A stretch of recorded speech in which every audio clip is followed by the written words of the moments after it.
तयोषित्वा प्रणमामि मुहुर्मुहुः।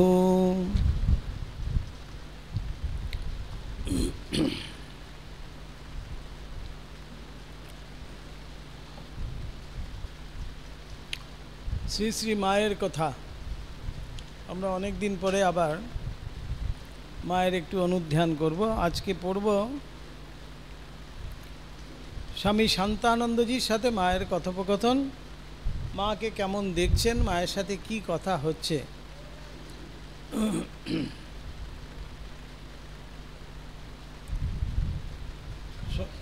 শোনা যাচ্ছে না?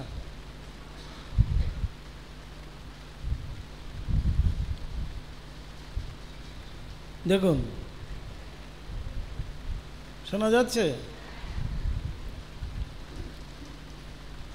তো। আজকে শান্তানন্দজির কথা, শান্তানন্দজি মাকে কেমন দেখছেন, মায়ের সাথে কথোপকথন, বিভিন্ন জিজ্ঞাসা, সেগুলো।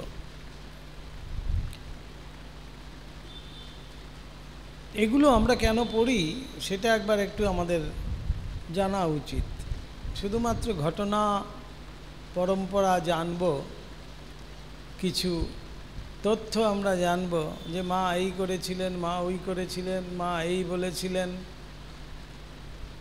এইটাই কিন্তু আমাদের লক্ষ্য নয়। এটি মনে রাখতে হবে। মায়ের সম্বন্ধে পড়া বা জানা শুধুমাত্র আমাদের কিছু তথ্য গ্রহণ বা তথ্য আহরণ নয়, কিন্তু সেখান থেকেই সবসময় মনে রাখতে হবে তত্ত্ব আহরণ, তত্ত্ব অনুসন্ধান করতে হবে। প্রত্যেকটি কথার সাথে মায়ের যে কথোপকথন, মায়ের প্রতিটি কথার মধ্যে যে তত্ত্ব লুকিয়ে রয়েছে সেইটি কিন্তু আমাদের ধরতে হবে। না হলে এই যে বিভিন্ন জন মাকে বিভিন্নভাবে দেখেছেন, মায়ের সাথে কথা বলছেন, মাকে বিভিন্ন প্রশ্ন করছে, যে চিঠি পড়ার মতো। তো আমাদের সেগুলো পড়ে কী লাভ আছে? আমরা তো বলি অনেক সময় যে এগুলো আমাদের জেনে কী হবে, কিন্তু মায়ের যে উত্তরগুলো তার মধ্যেই কিন্তু সমস্ত তত্ত্বগুলো রয়েছে। শুধু তথ্য দেখলে হবে না, তত্ত্ব দেখতে হবে। তাই বলাই হয় ভগবানের একটি পদক্ষেপও কিন্তু বৃথা নয়। তার প্রতিটি কথা মন্ত্রস্বরূপ। তিনি যা করছেন সবই লীলা, যা বলছেন আমাদের হিতার্থে, আমাদের কল্যাণার্থেই কিন্তু তাঁদের শরীর ধারণ। সুতরাং তাঁরা যখনই যা বলছেন, যা করছেন, সবই আমাদের জন্য, সাধারণ মানুষের জন্য তারা এই লীলা করে গেছেন। আজকে পড়ছি আমরা স্বামী শান্তানন্দজির সাথে মায়ের কথোপকথন। শান্তানন্দজি বলছেন, আমি জিজ্ঞাসা করিলাম, মা কিভাবে জীবন যাপন করব? দেখুন, এই একটি প্রশ্নের মধ্যে আমাদের প্রত্যেকের মনের মধ্যে কিন্তু সেই প্রশ্ন, আমাদের সবার মধ্যেই কিন্তু একটা সংশয় যে আমি কিভাবে জীবন যাপন করব। যারা একটু ভগবানের প্রতি আমাদের প্রীতি আছে, ভগবানের প্রতি একটু টান আছে, মাকে একটু ভালোবাসতে পারি, যাদের মধ্যেই আছে সেটা, আমরা তারাই কিন্তু চিন্তা করছি যে আমার জীবনযাপন কেমন হওয়া উচিত। তাই শান্তানন্দজি এমন একটি প্রশ্ন করলেন যেটি আমাদের প্রত্যেকের মনের মধ্যেই কিন্তু সেই প্রশ্ন উকি দিচ্ছে যে আমরা আমাদের জীবনযাপন কিভাবে করব। মা বলিলেন, যেমন করছো ওইভাবেই কাটিয়ে যাও। কথাটি কত সাধারণ দেখুন। অনেকেই আমরা বয়স্কদের কাছে গিয়ে বলি না যে আমার যে এখন কি করণীয়, আমার এখন কি করব কিছুই ঠিক করতে পারি না। আমার দাদু, দিদিমা, ঠাকুমা, ঠাকুরদা যারা যেরকম আছেন তারা কি বলেন, যেমন করছো তেমনি করো না। কথাটির কিন্তু অনেক মানে রয়েছে, খুব ভালো করে যদি দেখি। এত সুন্দর কথাটি মা এত সিম্পল করে তুলে ধরছেন আমাদের সামনে। মা প্রথমেই উত্তর দিচ্ছেন, যেমন করছো ওইভাবেই কাটিয়ে যাও, তাকে ব্যাকুলভাবে প্রার্থনা করবে, সদা সর্বদা স্মরণ মনন রাখবে। অর্থাৎ আমি কিভাবে জীবনযাপন করব, প্রথমেই যেটা কথা হচ্ছিল, আমার মনের ভিতরে যখন এই প্রশ্ন জাগবে, তার মানেই আমি কিছু একটা কিন্তু খুঁজছি, একটা জিজ্ঞাসা আমার মধ্যে কিন্তু কাজ করছে। কেন? যেহেতু আমি একটু ভগবানের প্রতি অনুরক্ত হওয়ার চেষ্টা করছি, ভগবানে একটু ভক্তি বৃদ্ধির জন্য আমি প্রয়াস করছি, তাই আমার মধ্যে কিন্তু সেই জিজ্ঞাসা কাজ করবে যে আমার জীবনযাপন কেমন করা উচিত। তাই মা সোজা কথায় বললেন, যেমন করছো। যেমন করছো মানেই হলো তুমি এখন যেমনভাবে জীবনটা চালাচ্ছ, অর্থাৎ ভগবানে অনুরক্ত হওয়ার জন্য তুমি যেমন প্রয়াস করছো, যেমন প্রচেষ্টা সব করছো, যেমন সাধন ভজন করছো, যেমন প্রার্থনা আদি করছো, সেইভাবে করে যাও। মা একটা সোজা কথায় খুব সুন্দর উত্তর দিলেন। এবার শান্তানন্দজি আবার বলছেন, বড় বড় মহাপুরুষদেরই পতন হয় দেখে মনে বড় ভয় হয় মা। এবার সংশয়, শান্তানন্দজি সংশয় উত্থাপন করছেন যে বড় বড় মানুষ, বড় বড় মহাপুরুষ, তাদেরও কীরকম মাঝপথে যেন পতন হয়ে যায়, তো সেই সব দেখে আমাদেরও খুব ভয় হয়।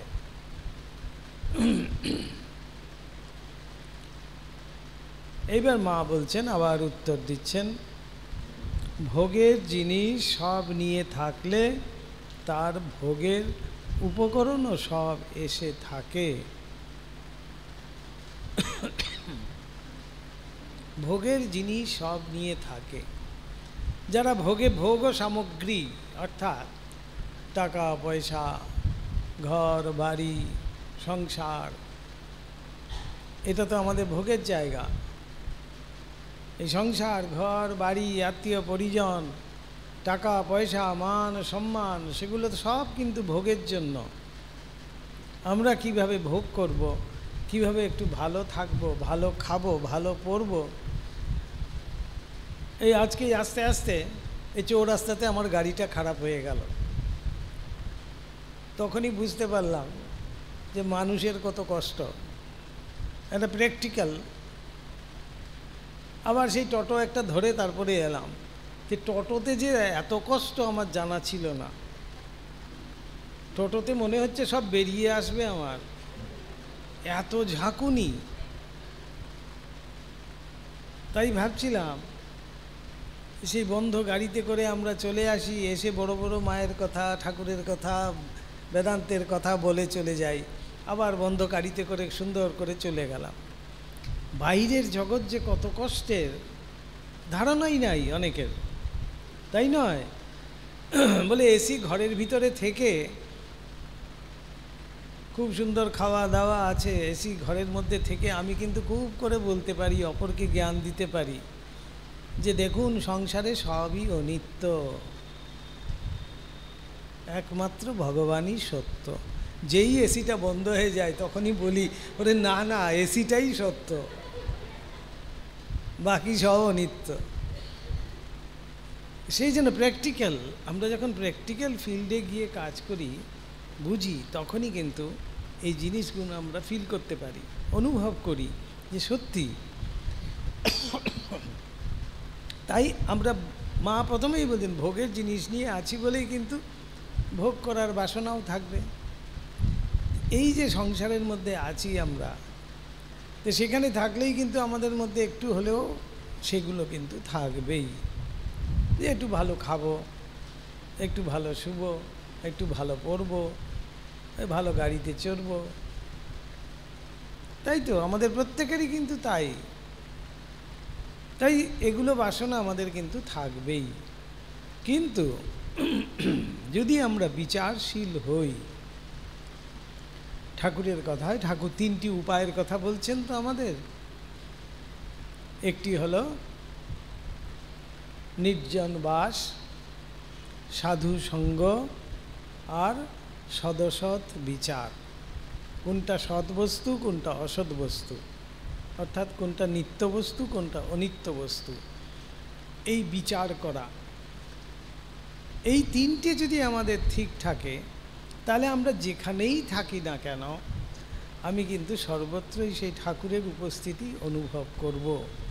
আমাকে যতই ভালো খেতে দিক, যতই ভালো পড়তে দিক, যতই ভালো থাকতে দিক, আমি কিন্তু জানব আমি হলাম সেই তাঁরই আমি সন্তান, তাঁরই অনুগত হয়ে, তাঁরই শরণাগত হয়ে পড়ে আছি। তাই স্বামীজির জীবনে একটি ঘটনা ভারী সুন্দর।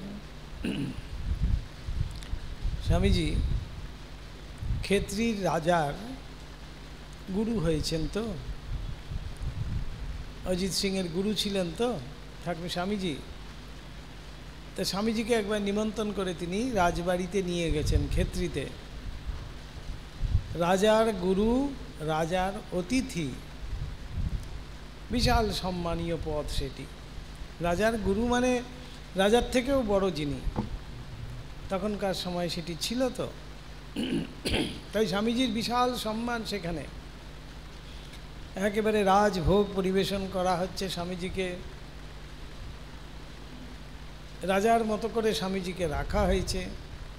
তো স্বামীজি তারপরে যখন ফিরে এসছেন কলকাতায়, কোনো গুরু ভাইরা স্বামীজিকে বলছেন যে দেখো, তুমি তো সন্ন্যাসী, তুমি এরকম রাজার বাড়িতে গিয়ে রাজার অতিথি হয়ে থাকলে, রাজভোগ গ্রহণ করলে, সেটা কি ঠিক হলো? স্বামীজি বলছেন, ভারী সুন্দর উত্তর দিয়েছিলেন। বলছেন, বরাহনগর মঠে যখন আমরা ছিলাম, তখন সেই তেলাকুচো পাতা সেদ্ধ আর ভাত খেয়ে আমার মনে যা আনন্দ ছিল, যা সন্তুষ্টি ছিল, রাজবাড়িতে রাজার অতিথি হয়েও আমার কিন্তু রাজভোগ খেয়েও সেই সন্তুষ্টি ছিল। তাই গীতার কথায় দেখুন, গীতায় ভগবান অর্জুনকে বোঝাচ্ছেন। অর্জুন বলছেন, স্থিতপ্রজ্ঞস্য কা ভাষা। শ্রীকৃষ্ণ উত্তরে কি বললেন? সুখে দুঃখে সমকৃত্বা লাভালাভৌ জয়া জয়ৌ। অর্থাৎ সুখে দুঃখে, লাভ অলাভে, জয় পরাজয়ে যে সমভাবে বিচরণ করে, সমভাবে সে থাকে, সেই হলো গিয়ে স্থিতপ্রজ্ঞ। অর্থাৎ কোনো হেলদোল নেই। এই মায়ের জীবনেই দেখুন, ভারী আশ্চর্য ঘটনা তো সেই ফলহারিণী কালী পুজোর রাত্রিরে মাকে ষোড়শী পূজা করা হলো। ঠাকুর স্বয়ং মাকে ষোড়শ উপচারে ষোড়শী পূজা করলেন। ঠাকুরের জপের মালা পর্যন্ত মায়ের চরণে সমর্পণ করলেন। তারপরের দিন মাকে দেখা যাচ্ছে কেমন, মা যেমনটি ঘরকন্যার কাজ করার তেমনটিই করতেন। যা যা মায়ের কাজ ছিল সব কিন্তু তাই করছেন। মায়ের মধ্যে এতটুকু অহংকার কেউ দেখতে পেল না। যে মা তো ভাবতে পারতেন যে আমি আবার, এখন তো আমার মাটিতে পা দেওয়ারই কথা নয়। স্বয়ং ঠাকুর, যাকে সবাই মানে গণে, তিনিই আমাকে পুজো করেছেন। তার সমস্ত সিদ্ধি, তার সমস্ত জপের ফল সব আমার চরণে অর্পণ করেছেন। তাহলে এবার তো আর আমার কোনো চিন্তাই নেই, এমনিই লোক আমার কাছে আসবে। কিন্তু মায়ের মধ্যে দেখা গেল মা কিন্তু যেমনটি ছিলেন তেমনটিই আছেন। পরের দিন দেখা গেল মা আবার যথারীতি মায়ের যেমন রুটিন কাজ করার তেমনই কিন্তু করে চলেছেন। এতটুকু বিকার নেই। এটি ভগবানের ক্ষেত্রে সম্ভব। ভগবানের ক্ষেত্রে সম্ভব বলে তিনি ভগবান হয়ে আসেননি, মানুষ হয়ে এসছেন আমাদেরকে দেখানোর জন্য, এই আদর্শ স্থাপন করার জন্য। তাই সেখানে বলা হচ্ছে মা কি সুন্দর ধরিয়ে দিচ্ছেন, ভোগের জিনিসের মধ্যে থাকলেই কিন্তু ভোগ করার ইচ্ছা হবে, এটা খুব স্বাভাবিক। তাই উপকরণও বলছে, উপকরণও সব এসে থাকে। উপকরণ মানে একটার পর একটা আসবেই আমার কাছে, কিছু করার নেই। কিন্তু আমার কতটুকু গ্রহণ করার আর কতটুকু ত্যাগ করার সেটি আমাকে ঠিক করতে হবে। এখানেই কিন্তু মা আমাদেরকে একটা সুন্দর একটা গাইডলাইন দিয়ে দিচ্ছেন যে আমাদের কেমন হওয়া উচিত, কোনটা আমার গ্রহণীয়, কোনটা আমার ত্যায্য। যা কিছু আসছে সবই যদি আমি গ্রহণ করতে চাই তাহলে তো হবে না। এই সংসারে যখন আছি, সংসারের সমস্ত কিছু আমার কাছে কিন্তু আসবে, অর্থাৎ সেই প্রলোভনের জিনিস আমাকে কিন্তু বারে বারে পদে পদে প্রলোভিত করার চেষ্টা করবে। এই হলো গিয়ে মায়া। মায়ার দ্বারা তিনি চাইছেন আমাকে বদ্ধ করতে, কিন্তু আমি তার কাছে এমন করে বলছি যে আমাকে আর তাহলে মায়াতে তিনি বদ্ধ করতে পারছেন না। তাই মায়ার ক্ষেত্রে বলাই হয়, স্বামীজিকে মায়া যে জাল বিছান, তো মায়া মহামায়া জাল বিছান, সেই জালের মধ্যে সবাইকেই ফেলে দেন। একমাত্র স্বামীজিকে পারেননি আর নাগ মহাশয়কে পারেননি সেই জালে ফেলতে। স্বামীজিকে পারেননি কেন? মহামায়া যত বড়ই জাল করছেন, স্বামীজি তার থেকে বড় হয়ে যাচ্ছেন, সেই জালেতে আর কুলোচ্ছে না। আর নাগমহাশয়কে যখনই জাল বিছাচ্ছেন, নাগমহাশয় তার থেকে ছোট হয়ে যাচ্ছেন, ওই জালের মধ্যে দিয়ে গলে যাচ্ছেন। এই দুটো বৈচিত্র্য দেখুন, দুটো ভাব। স্বামীজির অর্থাৎ বিচার শক্তি। ঠাকুর বলছেন না, নরেনের কাছে খাপ খোলা তরোয়াল আছে। তাই সব জিনিস ঠাকুর কিন্তু সবাইকে খেতে দিতেন না। দক্ষিণেশ্বরে হচ্ছে নরেনের জন্য রেখে দে, অন্য কেউ খেতে দিতেন না। বলতেন না, নরেনের কাছে খাপ খোলা তরোয়াল আছে, সে খপ খপ করে সব কেটে দেয়। অর্থাৎ তাকে কোনোদিন মায়া বশ করতে পারেনি স্বামীজিকে। আর পারেনি কাকে?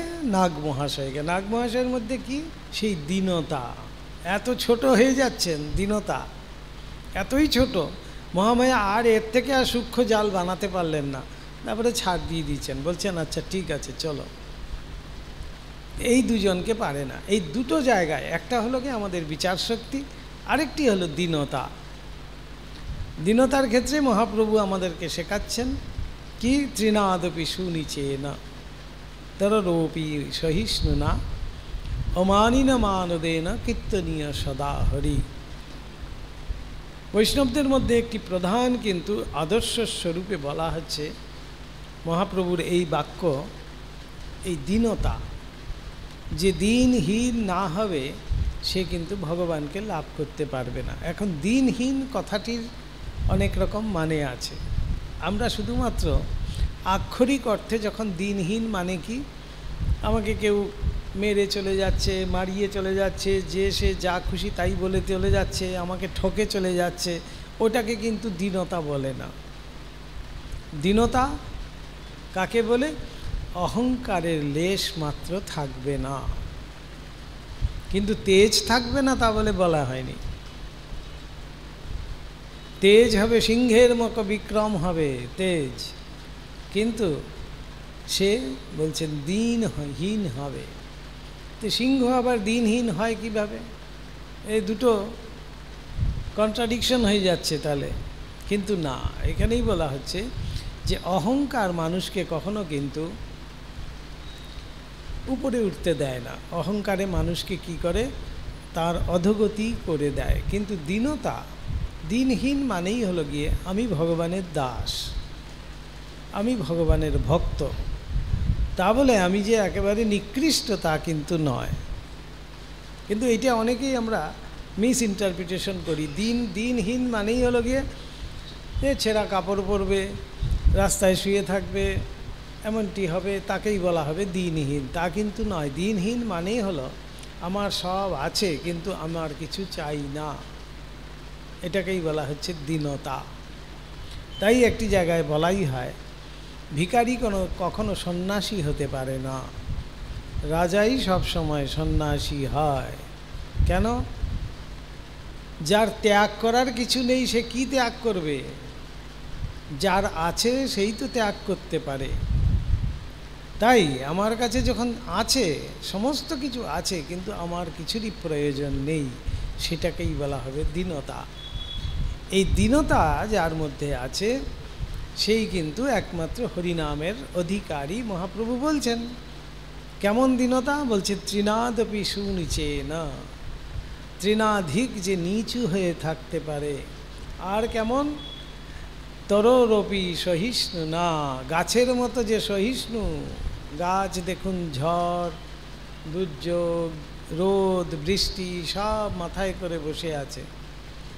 মানুষ তাকে কত ছেদন করছে, কাটছে, তবু কিন্তু গাছ তার ছায়া দান থেকে আমাদের বিরত করছে না, সেই ফুল ফল দান থেকে আমাদের বিরত করছে না, সে কিন্তু দিয়েই চলেছে আমাদের। সেই রকম বলছে সহিষ্ণুতা। আর অমানীন মানদেন, নিজে অপমানীয় হয়েও অপরকে যে মান দান করে সেই একমাত্র হরিনামের অধিকারী। তো হরি শুধু মুখে বলে দিলেই তো হরি হরি হলো না, হরি নাম ভিতর থেকে আসতে হবে, তখনই আমার বলছেন যে হরিনামের আমি অধিকারী। মহাপ্রভুর ক্ষেত্রে সেটি বলছেন। কিন্তু এই দীনতা সম্বন্ধে আমাদের খুব ভুল ভ্রান্ত ধারণা রয়েছে। দীনতা মানেই হলো গিয়ে যে খুব কাচুমাচু হয়ে থাকবে, কোনো কিছুতেই কথা বলবে না, ছেঁড়া কাপড় পরবে, কোথাও একটা বারান্দায় শুয়ে থাকবে, সেটাকেই আমরা বলবো দীনতা। না, দীনতা মানেই যে যিনি অহংকার শূন্য, তাকেই বলা হচ্ছে দীন। এই দীনতা না থাকলে কখনো সেই ভগবানকে লাভ করতে পারে না, ভগবানকে চিন্তাও করতে পারে না। তাই মা এখানে আমাদের সাবধান যেটা করছেন যে সমস্ত উপকরণ কিন্তু ভোগের জিনিসের মধ্যে, অর্থাৎ এই সংসারে যেহেতু আমি আছি তখন ভোগের উপকরণ সমস্ত আমার কাছে কিন্তু আসবেই, কিন্তু আমার কোনটি গ্রহণীয় কোনটি ত্যায্য সেটি আমাকেই কিন্তু ঠিক করতে হবে। এবার শান্তানন্দজি আবার বলছেন, মানুষ তো কিছুই করতে পারে না, তিনিই তো সব করাচ্ছেন। কথাটি খুবই ঠিক। আমরা যখনই কিছু করতে পারি না নিজে, তখনই বলছি আমি আর কি করব, ভগবানের ইচ্ছা। কিন্তু যতক্ষণ আমি পারবো ততক্ষণ কিন্তু করেই চলেছি। আমার চেষ্টার কিন্তু এতটুকু ত্রুটি রাখি না, আমি খুব চেষ্টা করে চলেছি, করেই যাব। যখন অকৃতকার্য হয়ে যায়, যখন আর পারি না, তখন বলছি কি আর করব, আমার দুর্ভাগ্য, ভগবানের ইচ্ছা ছাড়া তো কিছুই হয় না। তখন ভগবানের উপর সারেন্ডার করি আমরা, তার আগে কিন্তু ভগবানকে সারেন্ডার করি না। এই যে কথাটি আমরা বলছি যে তাঁর ইচ্ছা বিরুদ্ধে একটি পাতাও নড়ে না, ঠাকুর বলছেন তো, তার ইচ্ছার বিরুদ্ধে গাছের একটি পাতাও নড়ে না। তো এইটি যদি আমি বোধ করতে পারি, অর্থাৎ ভিতরে ঠিক আমি বুঝতে পারি যে তার ইচ্ছা ছাড়া কিন্তু কিছুই হয় না, তখন কিন্তু আমি খুব নিশ্চিন্ত হয়ে গেলাম। তখনই সত্যিকারের নিশ্চিন্ততা আমাদের আসে। বলছে না, নিশ্চিন্ততা না আসলে পরে আমাদের তার প্রতি ভরসাও হয় না। নিশ্চিন্ততা তো আসতে হবে, তখনই গিয়ে ভরসাটা হয়। যেমন আমি খুব বিপদে পড়েছি, কেউ এসে আমাকে বলছে যে আপনি আর ভয় করবেন না, আমি আছি, কোনো চিন্তা নাই, আপনি যান। তখন কিন্তু আমার মধ্যে একটা নিশ্চিন্ততা এলো। কেন? তার উপরে ভার দিয়ে দিলাম। তখন সত্যিকারে আমি কিন্তু ঘরে গিয়ে একটু শান্তিতে বসতে পারি। মনে মনে কী ভাবি যে ও আছেন তো, উনি তো দেখবেন, আমার আর চিন্তা কি। ঠিক তেমনটি বলছেন, এই যে তিনি আছেন, তার কাছে আমি আমার ভার সমর্পণ করতে পারি, এইটি যখন বোধ হবে আমার, তখনই কিন্তু আমাদের সত্যিকারের নিশ্চিন্ততা আসে। তখনই আমরা বলতে পারি সব তাঁর ইচ্ছায় হয়। এবার মা কি সুন্দর উত্তর দিচ্ছেন এই কথার পরিপ্রেক্ষিতে। মা বলছেন, তিনি সব করাচ্ছেন বটে, কিন্তু সেরূপ বোধ থাকলে তো হয়। এই একই কথা, সেরূপ বোধ থাকলে তো হয়। মাও কথাটা সায় দিচ্ছেন, নিশ্চয়ই তিনিই সব করছেন বটে, কিন্তু সেই বোধ তো থাকতে হবে। লোকে অহংকারে মত্ত হয়ে মনে করে আমি সব করছি। কাউকে গিয়ে জিজ্ঞেস করবেন এই বাড়িটা কি আপনার? বলে হ্যাঁ হ্যাঁ সব আমারই বানানো। এই বাগানটা আপনার? বলছে হ্যাঁ সব আমার। কি একেবারে অহংকারের সঙ্গে বলবেন যে হ্যাঁ সব আমি করেছি, আমি করেছি। আর যখন হোঁচট খেয়ে পড়ে যায় তখন বলে আরে ভগবানের কি ইচ্ছা, দেখো আমাকে ভগবান আজকে ফেলে দিল।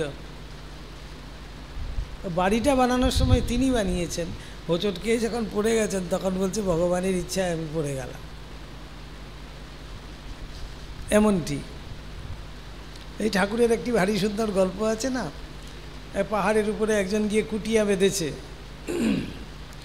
কুটিয়া বেঁধেছে, সেখানে জপ ধ্যান করবে, আসনাদি করবে এইসব জন্য। একদিন খুব ঝড় এসছে, ঝড়ে সেই কুটিয়া নড়বড় করছে। তখন সে প্রথমেই শুরু করেছে, হে রাম তোমার কুটিয়া তুমি রক্ষা করো, তুমি রক্ষা করো বলছেন। নিজের কুটিয়া আর বলছে না তো, বলতে পারছে না, বলছে রাম তোমার কুটিয়া তুমি রক্ষা করো। দেখছে তবুও নড়বড় করছে, হাওয়া দিচ্ছে।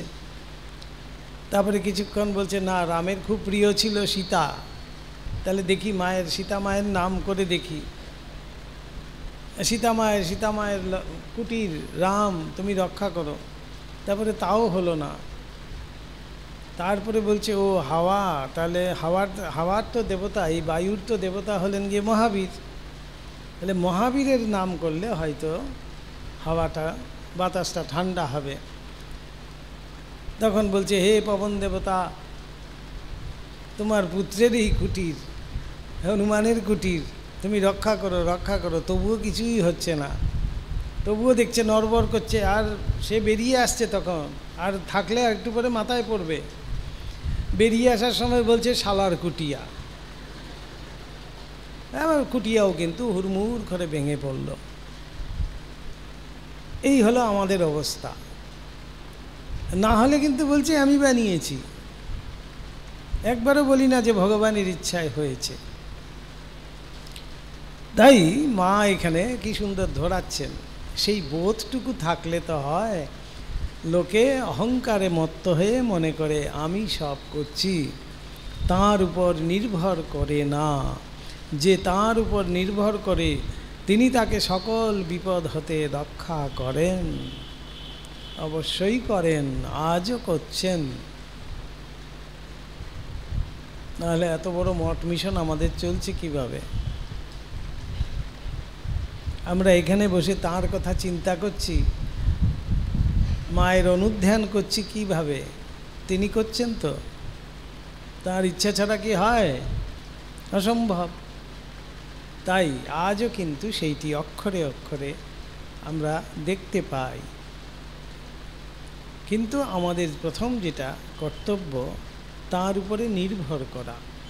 এই নির্ভরতা আমাদের আসবে কোত্থেকে? নির্ভরতাটাই তো আসে না। বলছে না যে আমার একটি পা দিতে গেলেও আমি মনে করছি যে বাবা চিন্তা করে, অনেক চিন্তা করে তারপরে পাটি দেই। স্বামীজি এক জায়গায় ভারী সুন্দর আমাদেরকে বলছেন যে আমরা নাস্তিক কথাটি অনেক সময় শুনতে পাই তো, নাস্তিক কোনো ভগবানকে মানে না, বিশ্বাস করে না। নাস্তিক বলে কথাটি কিন্তু আসছে কোত্থেকে জানেন? আসছে হলো গিয়ে যে নিজেকে বিশ্বাস করে না সেই হলো গিয়ে নাস্তিক। তাই নাস্তিক বলে এমন কেউ নেই এই পৃথিবীতে, এই জগতে কেউ নেই নাস্তিক বলে। এই ভগবানের স্বরূপ, ভগবানকে মানা না মানা সেটি তার মানসিক দিক, কিন্তু যে নিজেকে বিশ্বাস করে না সেই হলো গিয়ে নাস্তিক। নিজেকে বিশ্বাস করে না এমন কেউ আছে? নেই তো। আমি একটি পদক্ষেপ ডান পাটা যখন এগোই, আমার বিশ্বাস আমার বাঁ পাটি কিন্তু আমাকে সাথ দেবে, সেই জন্য আমি ডান পাটি কিন্তু এগোচ্ছি। যদি ডান পাটি এগোতে গিয়ে বাঁ পাটি আমার সাথ না দেয় তাহলেই কিন্তু আমি উল্টে পড়ব। এই প্রথম বিশ্বাস এখান থেকেই শুরু হচ্ছে। তাই প্রতিটি পদক্ষেপেই আমাদের কিন্তু বিশ্বাস একেবারে দৃঢ়তর আছে। আমি জানি এই আমার একটি শ্বাস আমি বের করছি, কেন? আর একটি শ্বাস আমার উপর দিকে উঠবে বলেই। যদি আমি ভাবতাম যে না আমার এই শ্বাসটি আর উঠবে না, তাহলে আমি এটা ছাড়বো না বাবা, তাহলে আমার জীবন চলতো? তা নয়, আমার এই দ্বিতীয় শ্বাসটি আসবে, তাই আমি আরেকটি শ্বাস ছাড়তে পারছি। এইভাবেই শ্বাস নেওয়া উঠানামা করছে আমাদের। তাই এমন যে বিশ্বাসের উপরে আমরা দাঁড়িয়ে আছি, তাহলে আমরা আবার ভগবানকে মানছি না কিভাবে বলা যায়? নাস্তিক শব্দটি তাই কোনো মতেই কিন্তু প্রযোজ্য নয়। আমরা অনেক ক্ষেত্রেই বলি সে ভগবানকে মানে না, সে নাস্তিক। ভগবানকে না মানলেই নাস্তিক বলা যাবে না, সে স্বরূপ মানছে না হয়তো, কিন্তু ভগবানের উপস্থিতি যদি না মানি, একটি পাওয়ার, একটি শক্তি, তার উপস্থিতিতে আমাদেরকে মানতেই হচ্ছে। সেই জন্য তো আমরা দাঁড়িয়ে আছি। এইবার মায়ের কথায় যে তার উপরে সেই নির্ভরতা, এই নির্ভরতা যে কোথায় সেই শক্তিটি, সেই শক্তির যখন আমি খোঁজ করি, তখনই কিন্তু আমরা খোঁজ করতে করতে এসে সেই ভগবানের মধ্যেই এসে কিন্তু ঢুকি। এই হলো গিয়ে আমাদের খোঁজ। তারপর মা এবার করছেন কি, তারপর জনৈক সাধুকে লক্ষ্য করিয়া মা বলিতে লাগিলেন, ঠাকুর বলতেন সাধু সাবধান।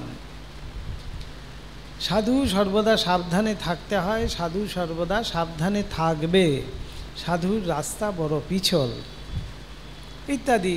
এগুলো সাধুর কেমন পথ হবে, তাই কিন্তু মা সেটাকে যেন সাবধান করে দিচ্ছেন।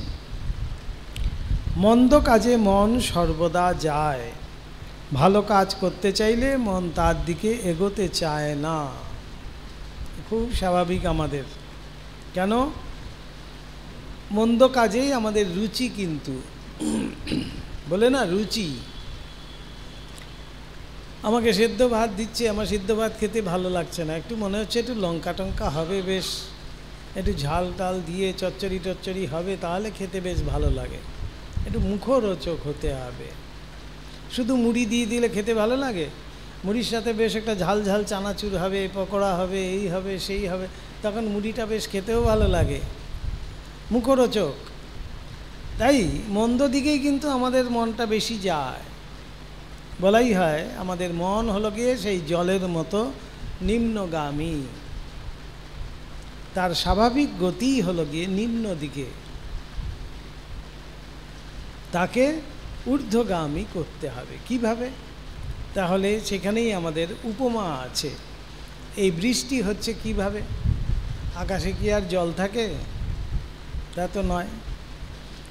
এই যে পৃথিবীর মধ্যে এত জলাশয় আছে, এত সমুদ্র আছে, নদী আছে, সেইখান থেকেই জলকে টেনে উপরে তোলা হচ্ছে বাষ্পাকারে, সূর্যের তাপে তাপিত করে সেই জলকে একেবারে আকাশে কোথায় উপরে নিয়ে তুলছে, সেখানে জমাট বাঁধাচ্ছে, তারপরে আমাদেরই হিতার্থে, আমাদেরই কল্যাণার্থে আবার বর্ষণ করছে।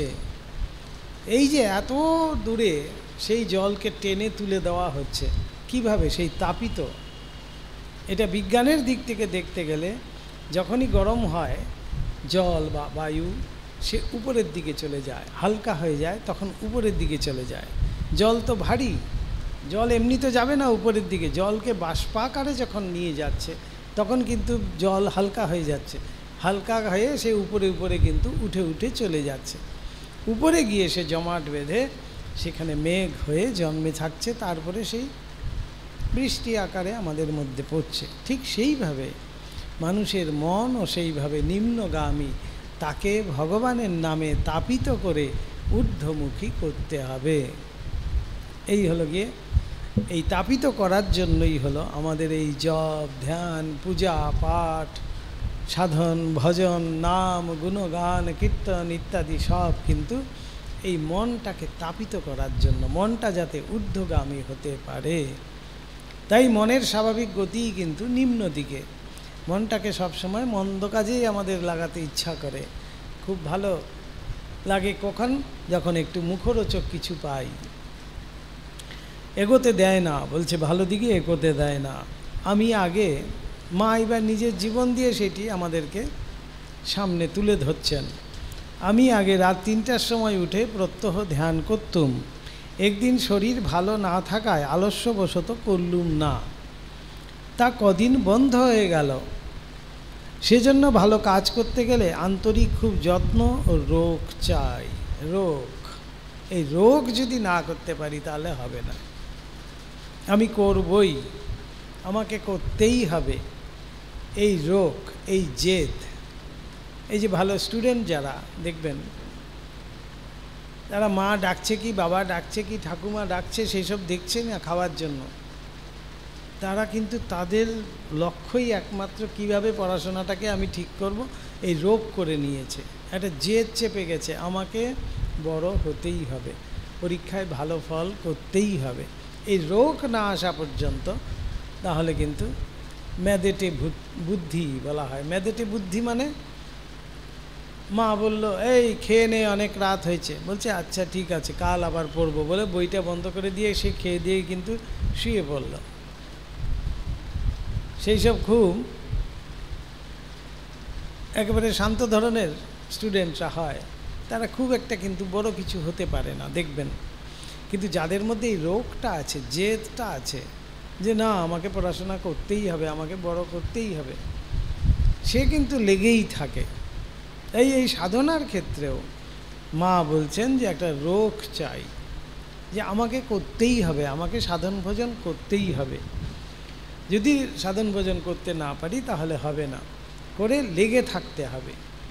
এই অধ্যাবসায়, এই অধ্যাবসায় ছাড়া আমাদের তো কিছুই হওয়ার কথা নেই।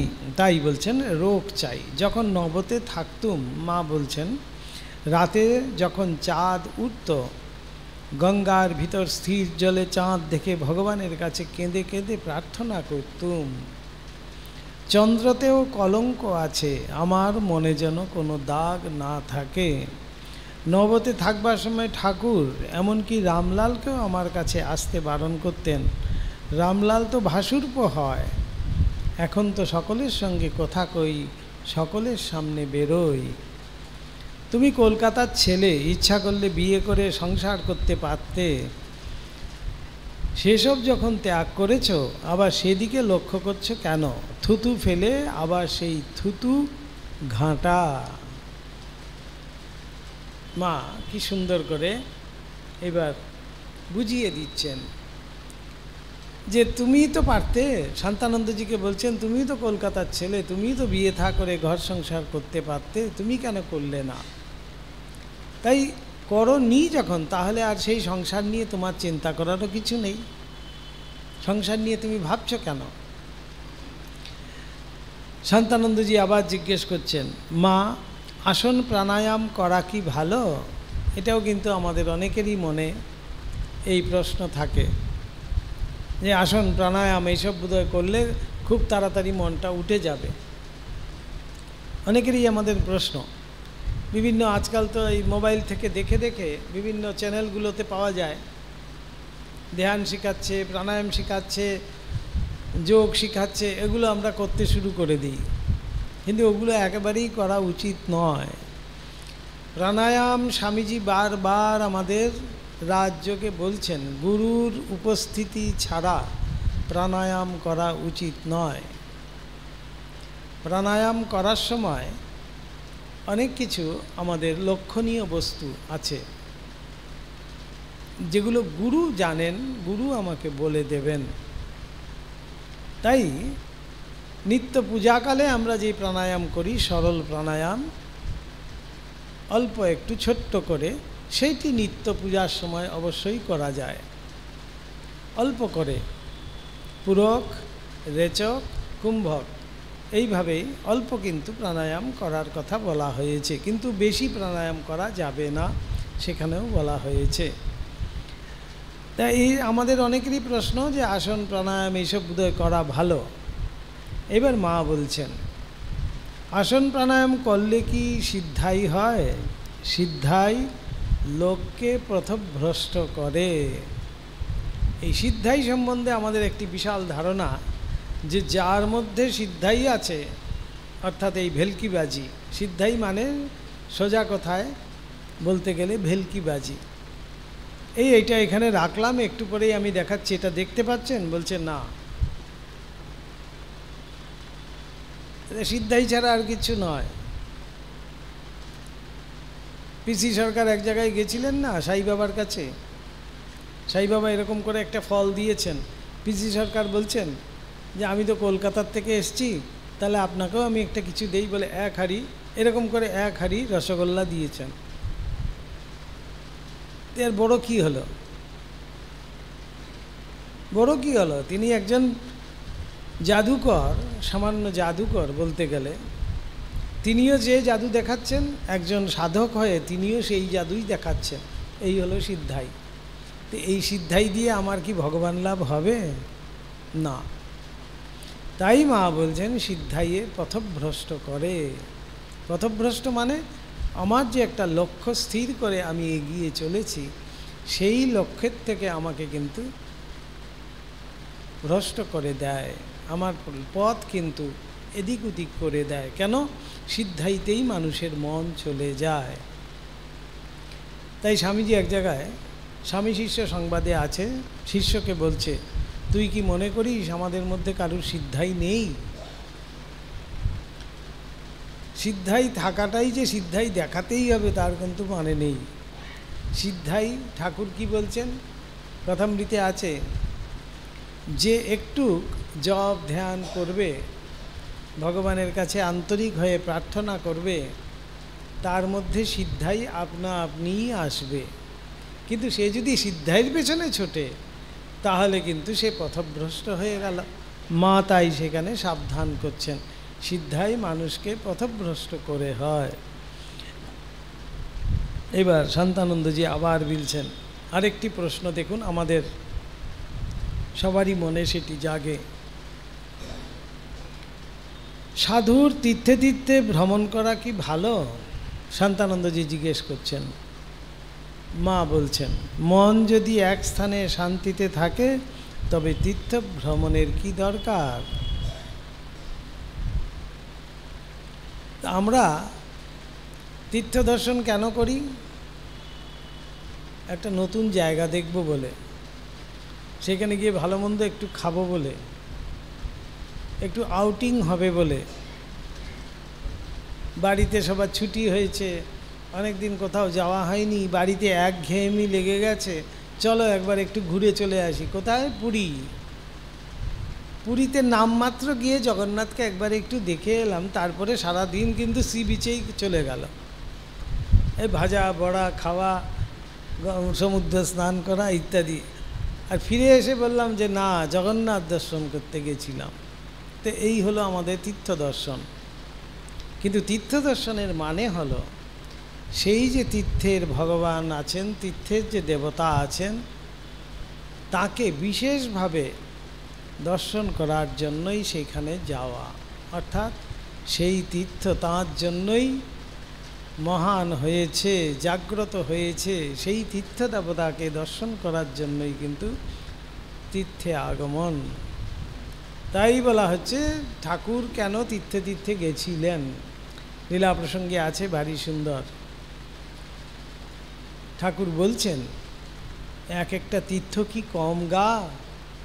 সেখানে কত যুগ ধরে কত ঋষি মহাঋষি, কত সাধু সন্ত ভক্ত সবাই এসে জপ ধ্যান করেছে, তার কাছে প্রার্থনা করেছে, তার দর্শনের জন্য কামনা করেছে। তো তার সেখানে বিশেষ প্রকাশ, সেই বিশেষ প্রকাশটি অনুভব করার জন্যই কিন্তু আমাকেও সেই তীর্থে আমার যাওয়া উচিত। কিন্তু আমরা ঠিক উল্টোটা, একটা আউটিংয়ের জন্যই কিন্তু আমরা তীর্থ ভ্রমণে যাই। তাই তীর্থের থেকে ফিরে এসে আমাদের অনুভবগুলো যখন অপরকে বলি, কি বলি? পুরীতে বাবা পাণ্ডাদের কি জ্বালা, এই মারে কি সেই মারে। একবারও কিন্তু জগন্নাথের কথা বলছি না। কাশীর থেকে ফিরে এসে বলি বাবা কাশীর গলি আর সেই ষাঁড়গুলো, কাশীতে হাঁটাই দুস্তর একেবারে। বৃন্দাবন থেকে ঘুরে এসে বলি, বাবারে বৃন্দাবনে সেই বাঁদরের জ্বালায় একবারও কৃষ্ণ কথা বলছি না, একবারও কাশীর সেই বিশ্বনাথের কথা বলছি না। তাই আমাদের অনুভবগুলোই অন্যরকম। এই সামান্য কালীঘাট দেখুন না, কালীঘাট থেকে দর্শন করে এসে আমরা কি বলি আমাদের অনুভবের কথা? কালীঘাটে বাবারে আজ যাব না, পাণ্ডারা যা উৎপাত করে। কিন্তু মা কালীকে যে দেখে এসেছি সেটা কিন্তু একবারও মনে নাই,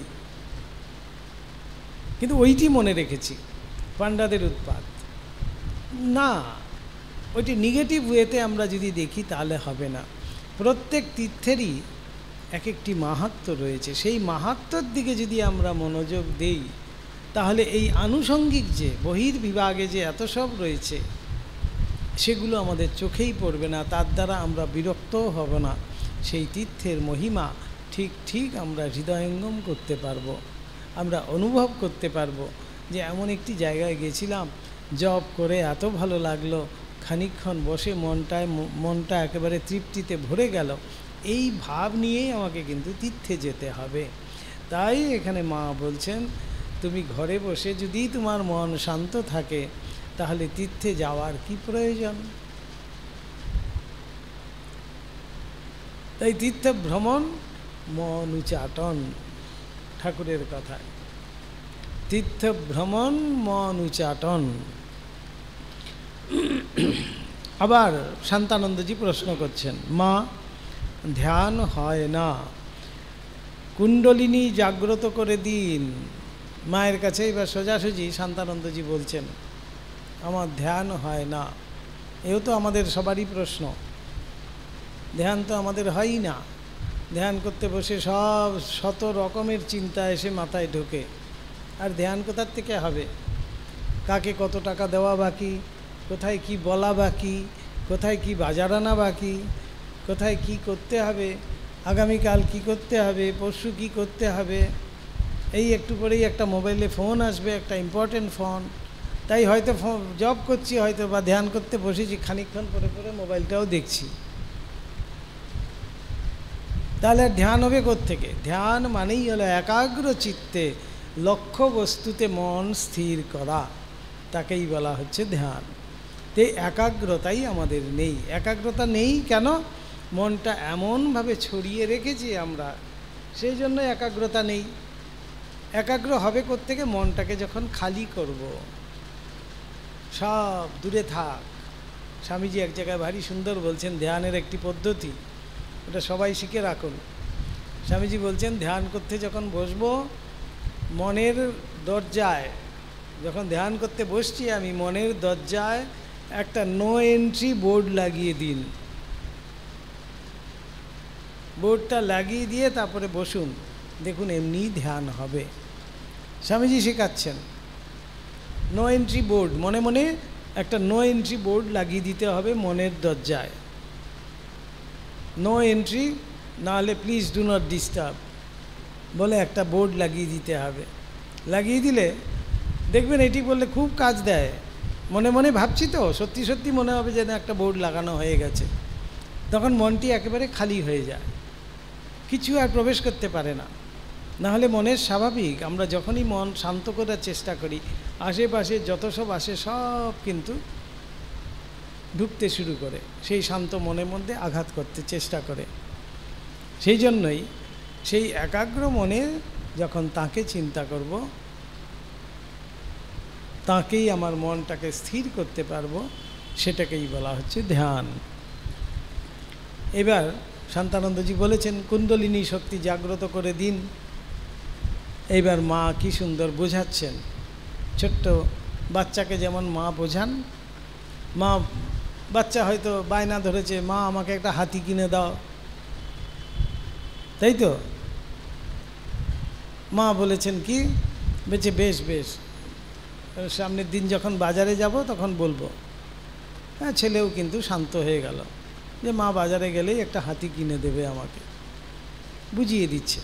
মাও এখানে বোঝাচ্ছেন কি সুন্দর, দেখুন, জাগবে বই কি, একটু ধ্যান জপ করলেই জাগবে। কি ছোট্ট করে একেবারে স্নেহমাখা সুরে মা বুঝিয়ে দিচ্ছেন, একটু ধ্যান জপ করলেই জেগে যাবে। এই একটু যে মায়ের একটু কতটুকু এ আমাদের ধারণা নাই। তাই সেই একটুটি মা এত সুন্দর করে বলছেন যে একটু ধ্যান জপ করলেই জাগবে বই কি। মা সোজা বলছেন, আপনি কি আর জাগে? ধ্যান জপ করো, ধ্যান করতে করতে মন এমন স্থির হয়ে যাবে যে ধ্যান আর ছাড়তে ইচ্ছা করবে না। এই হলো একাগ্রতা। যদি সত্যিকারে সেই একাগ্র হয় আমার মন, তাহলে সেই ধ্যানের থেকে উঠতেই ইচ্ছা করবে না। ঘন্টার পর ঘন্টা হয়তো আমি বসেই আছি, উঠতে ইচ্ছা করবে না। হ্যাঁ, এখন সংসারে আমরা যারা আছি তারা হয়তো মনে করতে পারি, তাহলে আমার বাকি কাজগুলো চলবে কিভাবে যদি আমি ধ্যানই করি? ওই যে মা প্রথমেই বললেন, তার উপরে নির্ভর। সেই নির্ভর যদি আমি করতে পারি, আমার যদি সেই নির্ভরতা আসে, তাহলে তিনি সব কিন্তু জোগাড় করে দেবেন। তিনি আমার সংসারও চালিয়ে দেবেন, তিনি আমার ধ্যান জপ করিয়ে দেবেন, যদি তার উপরে নির্ভর করতে পারি। যেদিন ধ্যান না হবে, জোর করে ধ্যান করবার আবশ্যক নেই। এই মা এটা খুব সাবধান বাণী একটা আমাদেরকে শোনাচ্ছেন। অনেকেই আছে, আমরা কিন্তু জোর করে ধ্যান করার চেষ্টা করি যে না, ধ্যান করতে হবে আমাকে দুবেলা অবশ্যই। একেবারে দাঁত মুখ খিঁচিয়ে, মুখ চুখ বাঁকা করে আমি হ্যাঁ করে বসে পড়লাম, সোজা হয়ে টেরা, এদিকে সোজা টেরা হয়ে গেছি, কিন্তু আমি মানে মানে ভাবছি বোধহয় আমি খুব সোজা হয়ে বসেছি, কিন্তু এইরকম হয়ে বসে আছি। এই জোর করা একেবারেই উচিত নয়। মন স্বাভাবিকভাবেই শান্ত যখন হবে, তখনই কিন্তু ধ্যানও খুব সুন্দর হবে। তাই বলছেন এটা অভ্যাসে পরিণত করতে হবে। প্রতিদিন একটু একটু একটু একটু করে বসতে বসতে বসতে বসতে এমন হয়ে যাবে যখন আর ধ্যান না করে আমি থাকতে পারবো না। প্রতিদিন ঠিক যখন 7টা বাজলেই আমার মনে হবে যে কি একটা বাকি রয়েছে, কি একটা বাকি রয়েছে। তখন ঠিক মনটা কিন্তু আপনা আপনি শান্ত হয়ে যায়, ধ্যানের জন্য একেবারে তৈরি হয়ে যায় মনটা তখন, যে না এই সময়টা তো ধ্যান করার কথা। তখন আমি নিজে নিজেই কিন্তু যেখানেই বসি না কেন সেখানেই আমার ধ্যান হয়ে যাবে। তাই মা সেই সাবধান বাণী আমাদেরকে করে দিচ্ছেন, যেদিন হবে না সেদিন জোর করে করার আবশ্যক নেই, সেদিন প্রণাম করেই উঠবে, যেদিন হবে আপনিই হবে। অর্থাৎ এমন অভ্যেস করতে হবে, আপনা আপনি মন কিন্তু শান্ত হয়ে যাবে, ধ্যানের জন্য তৈরি হয়ে যাবে। তখন কিন্তু নিজেই আমি করব, তখন আর আমাকে কেউ বলে দিতে হবে না। এইসব মায়ের এত সুন্দর করে মা আমাদেরকে সরলভাবে যেন স্নেহমাখা সুরে সব বুঝিয়ে দিচ্ছেন। আবার শান্তানন্দজি প্রশ্ন করছেন, মা মন স্থির হয় না কেন? এটাও আমাদের অনেকেরই জিজ্ঞাসা। কিন্তু মন স্থির হয় না কেন? যখন ভগবানের বিষয়ে চিন্তা করি তখন মন নানা বিষয়ে যায়। এই একটু আগেই যেটা বললাম, যেই আমি ধ্যান করতে চেষ্টা করি তখন যত রকমের চিন্তা ছিল সব কিন্তু এসে লাইন দিয়ে আমাকে ঝাঁপিয়ে পড়বে আমার উপরে, আক্রমণ করার জন্য। যেন এই এখন ফাঁকা পেয়েছি, চলো, এই বলে। এখানেও শান্তানন্দজি কিন্তু তাই বললেন যে ভগবানকে যখনই চিন্তা করার চেষ্টা করি তখনই নানা বিষয় এসে আমাকে আক্রমণ করে। মা বলছেন এবার বিষয় বলতে টাকা কড়ি, পুত্র পরিবার, এইসব বিষয়ে মন যাওয়া খারাপ। এবার একেবারে সাধারণ আমাদের সংসারের কথাই কিন্তু মা বলছেন। এইবার খারাপ বলে দিলে আমাদের কিন্তু অনেক চিন্তা হয়ে যাবে, দুশ্চিন্তা হয়ে যাবে। মা খারাপ বলছেন, তাহলে তো আমাদের আর মন দেওয়া যাবে না, তাই নয়? সবাই চিন্তাগ্রস্ত হয়েই গেছেন তো দেখছি।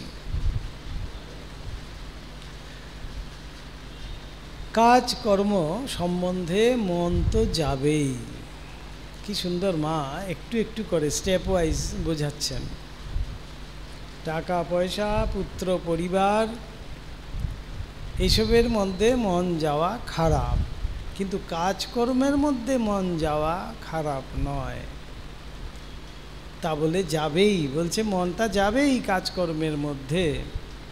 ধ্যান না হয় জপ করবে, জপাত সিদ্ধি, জপ করলেই সিদ্ধি লাভ করবে। ধ্যান হলো ভালো, না হয় জোর করে ধ্যান করবার দরকার নেই। আবার বলছেন এই কাজকর্ম ভালো। এবার বলছেন কেন? এবার ঠাকুরের কথায় যদি আমরা আসি, বলছেন আমাদের মন কামনা, বাসনা, ক্রোধ, লোভ, মোহ কিছুই কিন্তু যাওয়ার নয়। যাবেই না যখন, তাহলে তার মোড় ফিরিয়ে দাও। ঠাকুর এত সুন্দর আমাদেরকে সেই পদ্ধতি শেখাচ্ছেন। মোড় ফিরিয়ে দাও। মোড় ফিরিয়ে দাও মানেই হলো কামনাই যদি করতে হয় ভগবানকে পাওয়ার কামনা করো, বাসনাই যদি করতে হয় ভগবানকে দর্শনের বাসনা করো, ক্রোধই যদি করতে হয় ভগবানকে না দেখার জন্য যে ক্রোধ, সেই ক্রোধ তুমি দেখাও। তাই আমার কামনা বাসনা, লোভই যদি করতে হয় ভগবানের প্রতি লোভ করো, তাহলে কামনা বাসনা লোভ সবই তো, ক্রোধ সবই রয়ে গেল, কিন্তু সব ভগবতমুখী হয়ে গেল। তো এমনটি যদি আমরা করতে পারি, তাহলে এই সংসারে থেকেও কিন্তু আমরা ভগবান লাভ করার অধিকার লাভ করতে পারি।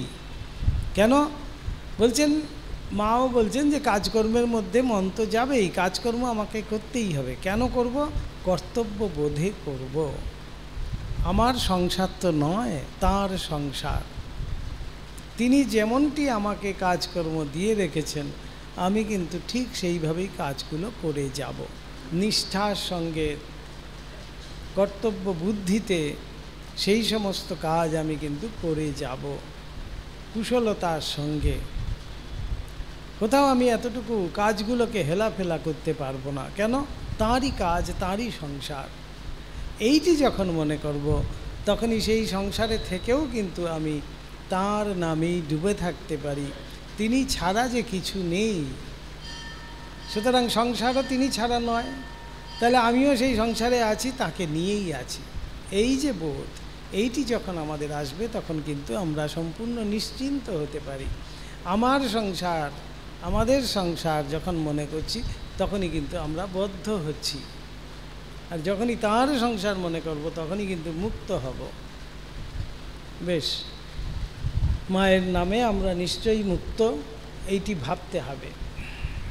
ওম কৃপাং গুরু মহাদেবী সুতেষু প্রণতেষু চ চরণাশ্রয়দানেন কৃপাময়ী নমস্তুতে। ওম শান্তি শান্তি শান্তি। হরি ওম তৎসৎ। শ্রীরামকৃষ্ণার্পণমস্তু।